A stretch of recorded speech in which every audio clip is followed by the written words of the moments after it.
G'day traders, Free Cash Tuesday, Mindset Reset. Today we're talking about timings, levels, behavior of price. We're going to go a little bit more in depth into this just in a talk through video. And I want to talk about timings, of course. First of all, we've talked about specifically about the 3-hour window, the 12 candle window if you're using 15-minute charts, and first hour, middle hour, and then that third hour. Sometimes we can have any combination of those moves. We can get a parabolic move that starts right in the first hour, depending on the instrument that you're trading, the session that you're trading. It can happen in Asia. It can happen in London from a 3-session setup. US, Asia, London. London, US, Asia for a parabolic in London, or a London, US consolidation parabolic in Asia.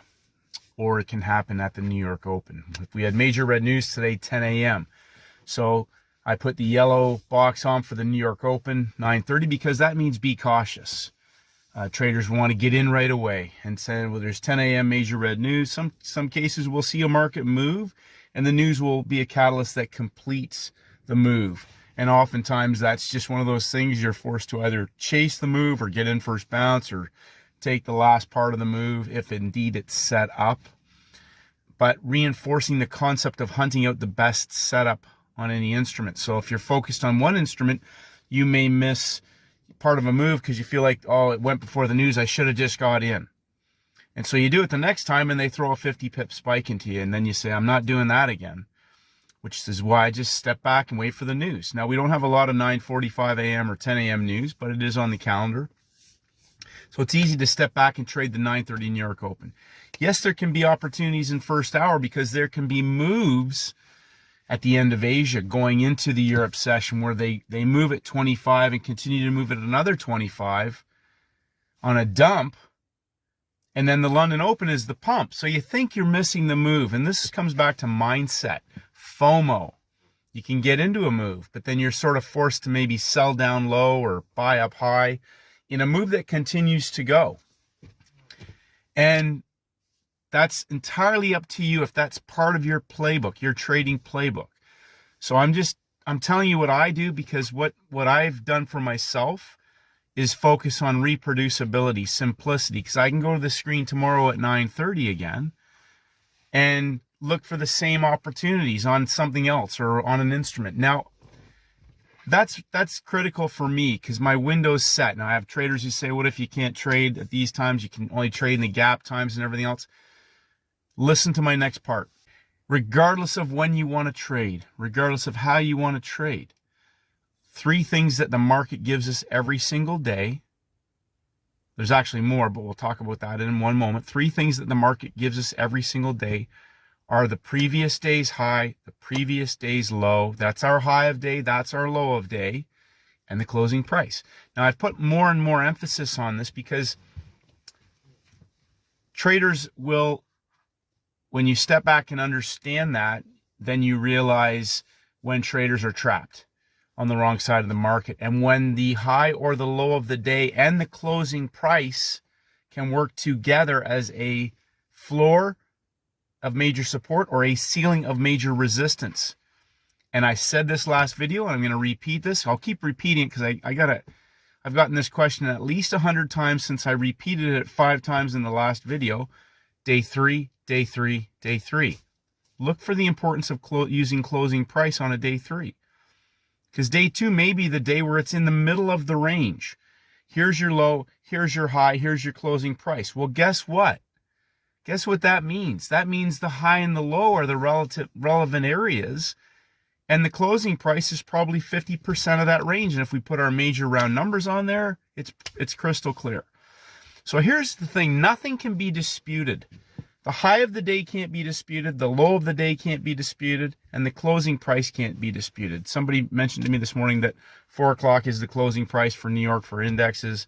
My charts use 5 o'clock. To be honest, it's very minuscule. I don't even care, to be honest. What's important with that is consistency. That's the end of my 24-hour rotation. If you want to use 4 o'clock, go ahead. I use the closing price of the 24-hour chart.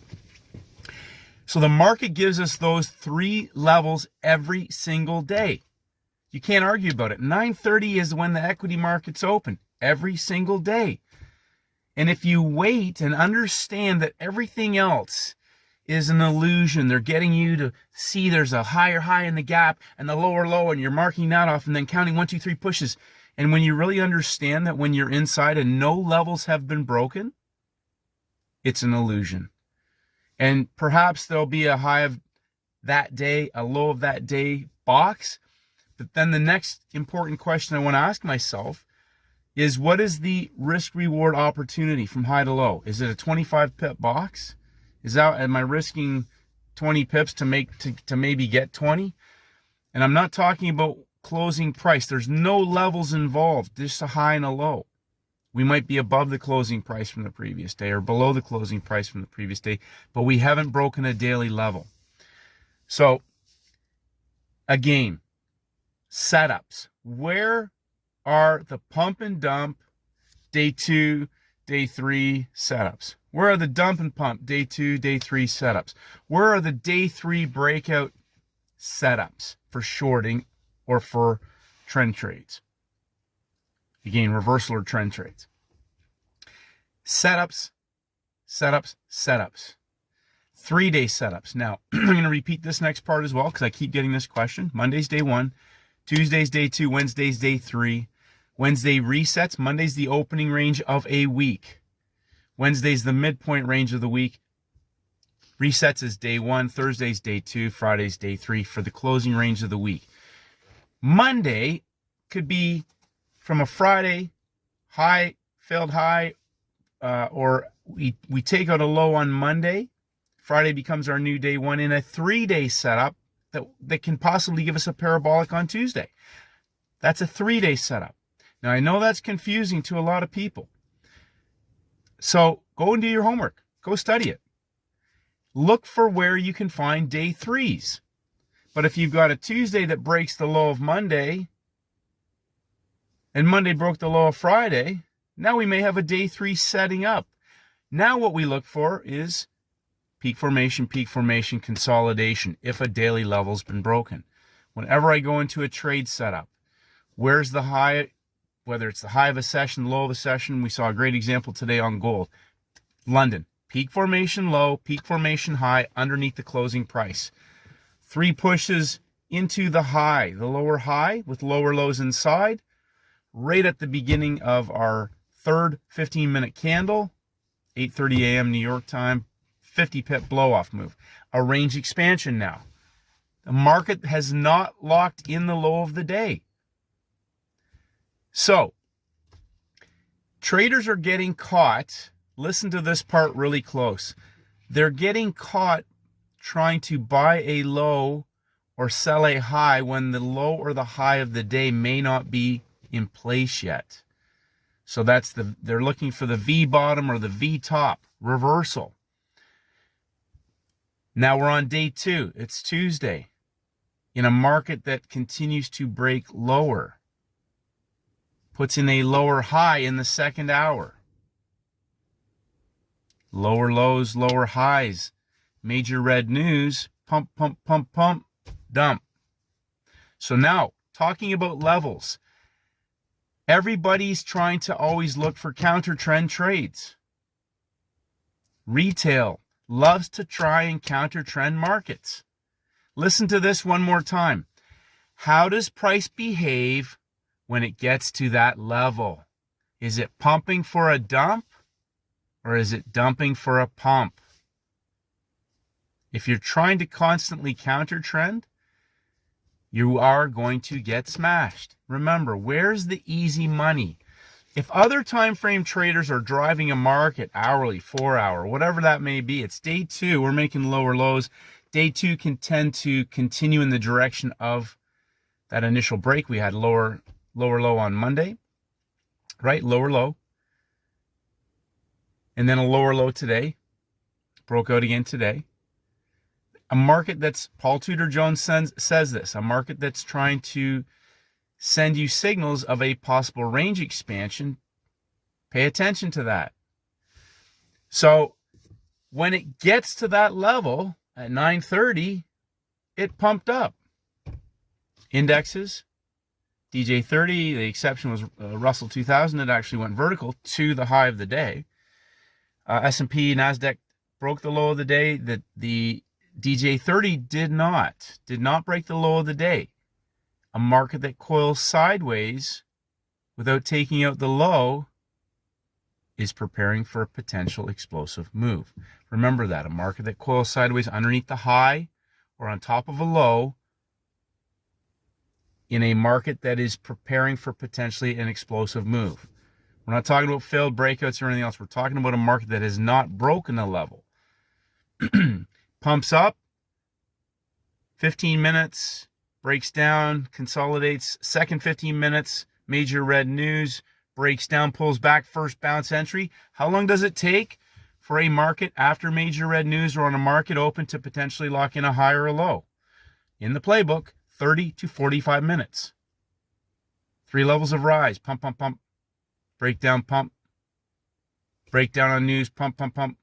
9 minutes in, 8 minutes in, whatever it was, double zeros, boom, 100 pip drop.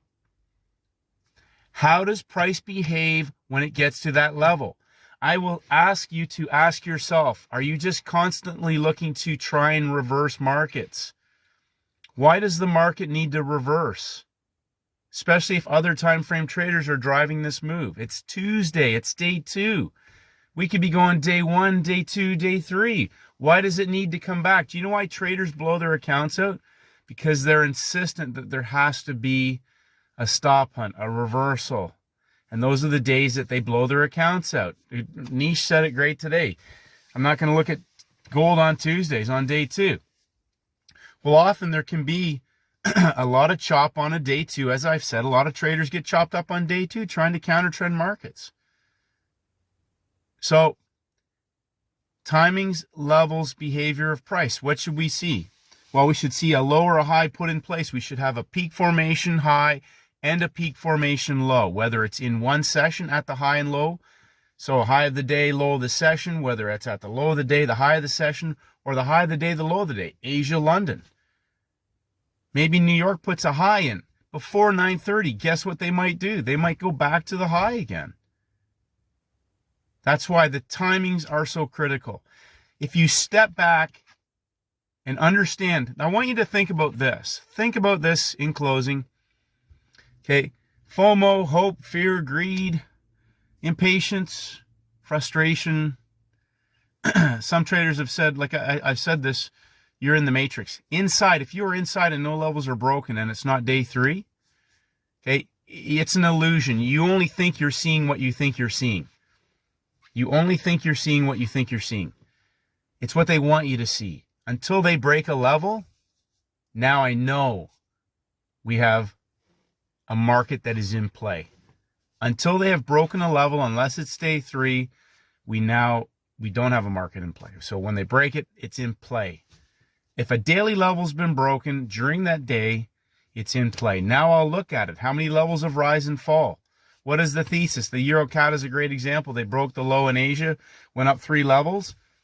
First hour put a little high in place, broke down, New York Open pumped up, broke down again, major red news, back to double zeros for an easy 25 pip free cash collapse parabolic move. So some traders think, well, no, what's the big deal? 25 pips. The big deal is that it's a parabolic move. 25 pips that was parabolic. Lower lows, lower highs. It's a free cash trade. It's easy money. It's a gift. Boom, boom, boom, boom, boom. Lock it in. Get off the screen. It's free cash. It's not, it's going up. There's no peak formation in place yet, but it's up high, so I'm going to sell it. There's no high there. So how can you sell it? They got to put a high in, depending on what time it is. And then I want to see it go back into the high. Or they need to put a low in, and I need them to trade back into the low before I look for a reversal. But if you're on the front side of a move and there is no peak formation in place yet, you're first mouse, and it may work and it may not, which means it's what? 50-50.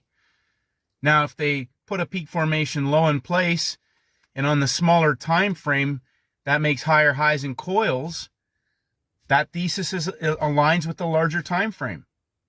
But if you don't have that, there's no trade. Dump and pump, pump and dump. So I want you to just think about this If there's an algorithm running this, or simple money, I call it SMC, is simple money concepts, because everything else to me is bullshit. You have 3 levels that the market is giving you that it will use as mathematical reference points for levels of rise and fall, for peak formations, for trapping volume, for locking in a low, locking in a high, and that is the high of the day, the low of the day, and the closing price. The market uses those as mathematical levels for distance of movement, whether it's a consolidation, a narrow rectangle range for an explosive parabolic move, or if they are taking traders further away, building order flow, 3 levels of rise, 3 levels of fall. Okay, whether it's closing price and the low of the day, closing price and the high of the day, or closing price and the low of the day as a support area for a vertical move. Same thing for a ceiling for a vertical move from one side of the range to the other. Asymmetrical risk reward. Where is my high and low? Where's my closing price? If it's in the middle, now I'm in a market that is probably, as Dalton would call, a normal day. It trades back and forth within a trading range. Okay, but if I'm on a day where we've put in a level and we're going up 3 levels for a dump, or down 3 levels for a pump, okay, peak formation, consolidation, that's a setup to me. That's a setup, a 3-session opportunity for a parabolic move. Wait till after the news. If I'm trading on the news, again, we talked about the 4 types of first-minute candles that must align with a longer time frame, right?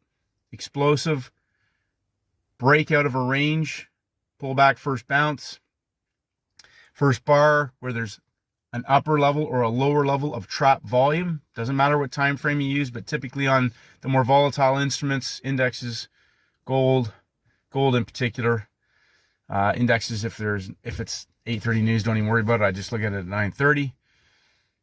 Third, wicks on both sides, leave that. It's probably a new hour trade, whether it's second or third hour or after the equity market's open, or no explosive movement, no wicks, nothing. Go back to my original thesis if that instrument is set up for a best trade setup, which means whether 9:30 New York open, new hour, if it's oil, could be 9 a.m.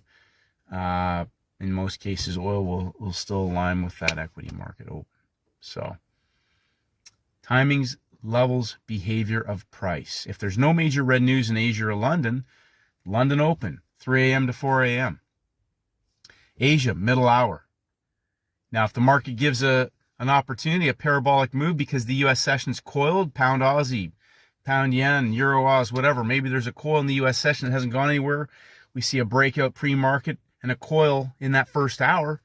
We can get parabolic moves, especially after a first green day, first red day, if it's been on a news momentum catalyst release. The follow through. Traders forget about the market. It didn't move in the U.S. session. They go about their business. And on Thursday, maybe, or Friday, we get a parabolic 50, 75 pip move for easy, free cash. Step back. Again, I'm going to reinforce, if you're inside, you're in the matrix. It's all fairy dust and make-believe. I see people sending me stuff about, well, yeah, but the gap time high was here and there was an opening range breakout inside and all this. If there's no violation of yesterday's high or low, okay, and it's not a day 3, I'm not really even interested. Now, that said, coming back, we can have a day 3 from a 3-day setup. We can have a day 3 on a Monday, Tuesday, Wednesday, Thursday, Friday, day 3. Okay, and we can have 3 days of breakouts in the market. And we can look for a parabolic opportunity on those types of day 3s. And if it's too confusing, okay, day 3 is where you'll get the free cash. The other trades, we saw some great trades. It's day 2, continuation move, closing range of the week. Monday broke lower lows on indexes and broke down again today. But stepping back, honestly, there's no stress if you step back and you're patient. And remember, we're not trying to catch a falling knife or jump on board trying to, short a rocket ship. Think about what you're trying to do. And remember, aligning yourself with other time frames, okay? Behavior of price. How should it behave at the high or the low of the day if there indeed is a reversal opportunity? There needs to either have already been a low of day in place or a high of day in place, and the market is retesting that for an extended W, short and M, whatever that may be. Okay, but we'll get a coil. We will get a coil. Okay, they might get a higher high inside and dump it down in third hour for the explosive move. Third 15-minute candle, 30 to 45 minutes once the low of the day is in place, once the high of the day is in place. And other times on a day 3, level 3, 3 levels of blow off, 3 levels of blow off vertical, we can see an all session fade. Why is that? Because we've blown off in the direction of the move outside of the range 3 levels in that US session, right? Day 1, day 2, day 3 blows off in the direction of the trend, peters out, major red news, no major red news, for the vertical collapse all the way back down through the other side. That's called lifting the offers and pulling the bids. Defies all logic. So hopefully that helps. Timings, levels, behavior of price. Those levels, remember what I said, those levels are critical to understand. Have a great day, traders. 1% better. Free Cash Wednesday tomorrow. And may the markets go with you.